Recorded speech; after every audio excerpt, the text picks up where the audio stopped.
Buenos días. El día de hoy, 22 de septiembre, en la conferencia matutina, podríamos decir que de todo lo que expresó el presidente sacamos una conclusión. Hemos vivido en el engaño durante largos siglos, no solamente décadas, sino siglos, por la acción perniciosa de lo que se ha llamado el cuarto poder. Lógicamente hay prensa progresista, revolucionaria, que hace conciencia entre la población, como por ejemplo fueron los periódicos que editaban los hermanos Flores Magón. O sea, eran periódicos donde se ponía al desnudo toda la situación de rapiña, de saqueo de los recursos naturales y también de explotación o sobreexplotación de los trabajadores de México y del mundo en general. O hay otros periódicos, por ejemplo, o periodistas como por ejemplo fue el caso de José Martí, que también desnudaba la situación de saqueo impresionante y las pretensiones expansionistas del imperialismo norteamericano, y defendía en consecuencia la soberanía de los pueblos, la independencia de los pueblos, etc. Pero también ha habido la prensa de derecha, o sea, la prensa que se ha dedicado con mentiras desde muchos años atrás, pero con mentiras, a sostener o ayudar a sostener los regímenes de explotación, de opresión, de desigualdad que han existido en el planeta, en todos los lugares. Ya en México ha hablado mucho el presidente de la República de la actitud de algunos periodistas, sobre todo Lucas Alamán, que él decía que ellos controlaban la opinión pública cuando le hacían el llamado a Santana para que regresara nuevamente a seguir gobernando en el país, a pesar de la traición a la patria que cometió cuando se entregaron a los norteamericanos más de la mitad del territorio nacional. Lucas Alamán y la prensa de derecha decían: nosotros nos encargamos de la opinión pública, nosotros controlamos la opinión pública, lo cual en general era cierto. Entonces, pues ha habido la prensa, repito, progresista, revolucionaria, transformadora, pero también pues hemos estado impregnados de la prensa que difunde lo que hoy se llama más claramente las fake news, o sea, las noticias falsas. Y con razón se le llamó el cuarto poder, porque ahora que hemos visto de manera cada vez más clara la actitud del llamado círculo rojo, es decir, grupo de intelectuales orgánicos al modelo neoliberal, además de los comunicadores en la televisión, en la radio, y también los editorialistas de prensa tradicional, pues vemos que era una catarata de mentiras.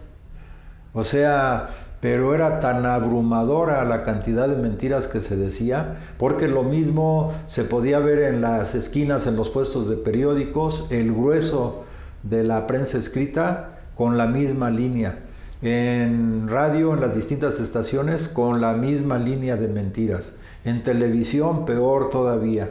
en el cine también, en los anuncios comerciales e incluso en los espectaculares, la misma situación. O sea, un mundo lleno de mentiras. Y precisamente los intelectuales neoliberales pues justificaban esto con el llamado concepto de la posverdad. Es decir, la posverdad no es la verdad que se infiere después de analizar los hechos objetivos con serenidad y con honestidad, sino más bien es ir induciendo en la población, a través precisamente de mentiras y de estas noticias falsas, una percepción que no existe en la realidad, pero es tan abrumadora la cantidad de noticias que se difunde por todas las vías que tiende a ser percibida como verdad. Entonces esta llamada posverdad se basa más bien en crear un estado de ánimo en la opinión pública derivado de la mentira repetida N veces, de tal forma que parezca que es real. Y entonces, pues uno de los elementos sustantivos del neoliberalismo fue crear un mundo de fantasía, de mentiras. Bueno, entonces estos de la prensa chayotera piensan que no han cambiado las cosas y siguen en lo mismo, y diario es lo mismo. Por ejemplo, el día de hoy el presidente de la República dio a conocer allí un video, digamos, de Dos Bocas, que algunos medios chayoteros decían se inundó Dos Bocas, pero el presidente explicó que efectivamente llovió fuerte, llovió duro, hay lo que se llaman ahora encharcamientos, y después de eso ya se sigue la vida normal y adelante. Pero aquí, con esta posverdad y con estas fake news, dan a entender que no fue una inundación tremenda y catastrófica. Si no hubiera medios alternos de comunicación y sobre todo si no hubiera las conferencias matutinas, seguramente buena parte de mexicanos, como nada más tendrían una fuente de información, que es, repito, a través de la prensa chayotera, pues se creerían esas mentiras como si fueran verdad. Lo mismo pasa, por ejemplo, con la manifestación de Frena. O sea, hacia incluso el exterior del país, a través de los grandes medios de comunicación, de las cadenas internacionales de comunicación que sirven a las oligarquías nacionales y que han apuntalado el modelo neoliberal, bueno, pues pareciera que está el pueblo mexicano levantado ya, alzado, pidiendo por millones la destitución del presidente de la República, lo cual ya vimos pues es absolutamente falso. Pero si no estuvieran, digamos, los medios alternativos, sobre todo los medios, el internet, pues entonces no nos habríamos percatado tal vez millones de gentes que esta fue una gran manifestación, pero de carpas sin seres humanos dentro, o una minoría de seres humanos dentro, tratando de controlar que el viento no levantara las tiendas de campaña que se instalaron estratégicamente, dando a entender hacia el mundo entero que eran miles de mexicanos que están pidiendo la destitución del presidente de la República. Entonces, hay una nueva situación, pero todos tenemos que alertarnos muy bien, o sea, ir diferenciando con criterio las noticias falsas, exhibiéndolas además, como ahora afortunadamente muchos youtubers lo han hecho, sobre todo en el caso de las tiendas de campaña que el aire las levanta porque no hay nadie, y de las verdaderas noticias, de las reales. En este tenor tal vez vale la pena resaltar el papel trascendental que está jugando no nada más a nivel nacional, sino a nivel internacional, las conferencias matutinas que dio el presidente de la República, que al día de hoy ya son más de 450 conferencias matutinas. Imagínense,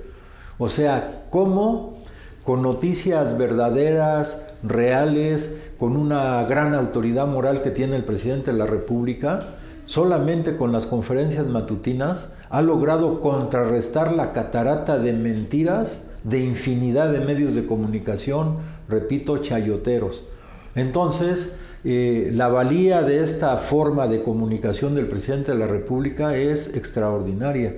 Como decíamos la vez anterior, o sea, es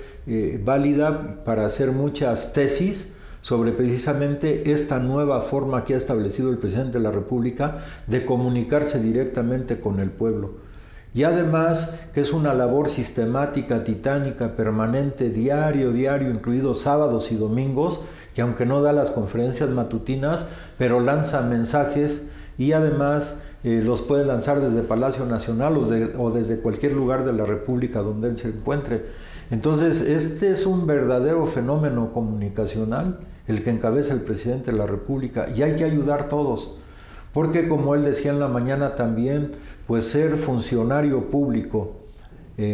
acompañar al presidente de la República no es tarea fácil, implica sacrificio de la familia, implica mucha convicción de los que se dedican como servidores públicos de la 4T, o sea, no es sentarse en el escritorio y desarrollar actividades burocráticas como en el periodo neoliberal, sino es acción permanente, intercambio permanente de comunicación con el pueblo en general, que al final es al que se representa.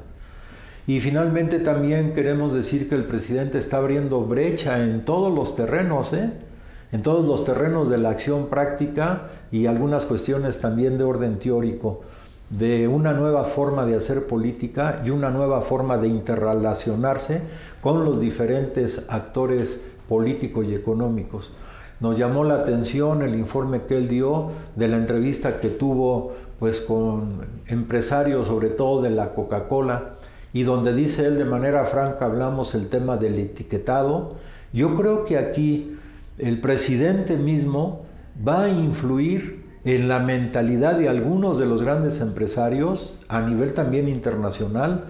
porque estamos viviendo otra era. Si bien es cierto, se ha ido difundiendo el concepto de empresas responsablemente productivas, en el sentido de que pues se utiliza la producción precisamente para evitar contaminación, no utilización exagerada de elementos químicos que puedan dañar la salud del ser humano, etcétera, etcétera. Pero eso en el fondo se ha quedado nada más en palabras. Pero derivado de la entrevista que tuvo el presidente con los de Coca-Cola, yo creo que él también puede ayudar, incluso a nivel internacional, a que se vaya moderando por un lado las ganancias y por otro lado se vaya cuidando y preservando mejor la salud de los seres humanos de todo el planeta, porque Coca-Cola tiene presencia a nivel internacional en todos los países prácticamente del planeta. Entonces el hecho de que el presidente haya dialogado con ellos, se vea el etiquetado de sus productos, pero además que ellos mismos hayan planteado que aparte de los refrescos están invirtiendo en otras fuentes de alimentación, como por ejemplo la leche u otras situaciones, yo creo que no les costaría mucho y sus ganancias a lo mejor hasta se multiplicarían si hicieran un esfuerzo real, efectivo, para al etiquetar los productos, variar la composición química también de los mismos y generar productos más saludables, porque la verdad es que Coca-Cola tiene un monopolio intenso a nivel planetario. Entonces, en manos de ellos está también reorientar la composición de sus productos para hacerlos también más sanos, más digeribles, mejor utilizados por el cuerpo humano, y sus ganancias yo creo que seguirían también, no mermarían significativamente, porque ahora con los avances de la ciencia y la técnica se pueden lograr maravillas.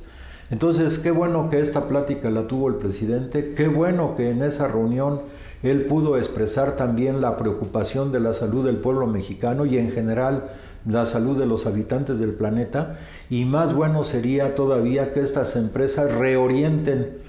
la producción alimentaria que llevan a cabo y contribuyan a mejorar las condiciones de salud de la población a nivel mundial. Porque, por ejemplo, el tema que padece nuestro país, que es primer lugar en diabetes infantil y el segundo lugar también en diabetes en general que tenemos, ¿no? Pues qué bueno que el presidente de la República pone énfasis en estos temas, y qué bueno por su autoridad moral y por su franqueza al hablar con todo tipo de empresas, que por encima de las ganancias desmedidas debe ponerse la salud del pueblo. Es decir, es una actitud también ético-moral diferente, y solamente una gente con autoridad moral que no ande en las tranzas, en los negocios turbios, en los negocios sucios, lo puede plantear de manera directa, de frente, con la frente en alto a estas grandes empresas y grandes monopolios internacionales. Entonces otra vertiente también que va a ayudar, repito, si se concreta, a mejorar la salud de millones de seres humanos en México y en todo el planeta. Pero es lo que hemos estado diciendo, y con esto concluyo, esta gran revolución, esta gran transformación que se está realizando en México tiene por lo menos 3 vertientes que tenemos que estar repitiendo N veces. Primero, implica una gran revolución ideológica, es una gran revolución de las ideas. O sea, ver que ya no se puede someter a la humanidad como pensaban estos grupos que querían establecer un gobierno mundial en cuya cúspide estuvieran las grandes transnacionales y sobreexplotar los recursos naturales, humanos, financieros, económicos de todo el planeta en beneficio de una minoría. Entonces, un cambio de ideas, es una revolución ideológica. La segunda es una gran revolución cultural. Y esa gran revolución cultural implica, entre otras cosas, lo que acabamos de mencionar, o sea, generar una nueva cultura alimentaria, pero a nivel internacional, ya reduciendo, limitando o reorientando las ganancias de las grandes empresas transnacionales. Y la tercera gran revolución, que ayudaría precisamente también a salvar el problema del hambre en el planeta y a generar recursos múltiples para el desarrollo de los seres humanos, es la revolución técnico-científica. Es la aplicación de la ciencia y la técnica, no para generar mayores ganancias, como se ha hecho en todo el periodo del capitalismo salvaje y sobre todo en el neoliberalismo, sino utilización de la ciencia y la técnica para mejorar las condiciones de existencia material de todos los seres humanos. O sea, la tarea que está emprendiendo el presidente de la República, no debemos nosotros permitir que un árbol nos impida ver el bosque. O sea, lo que él está haciendo no nada más es lo que se capta de manera más directa, también esto que mencionamos, que es mucho más profundo, es un cambio revolucionario, trascendental en la vida de los seres humanos en todo el planeta.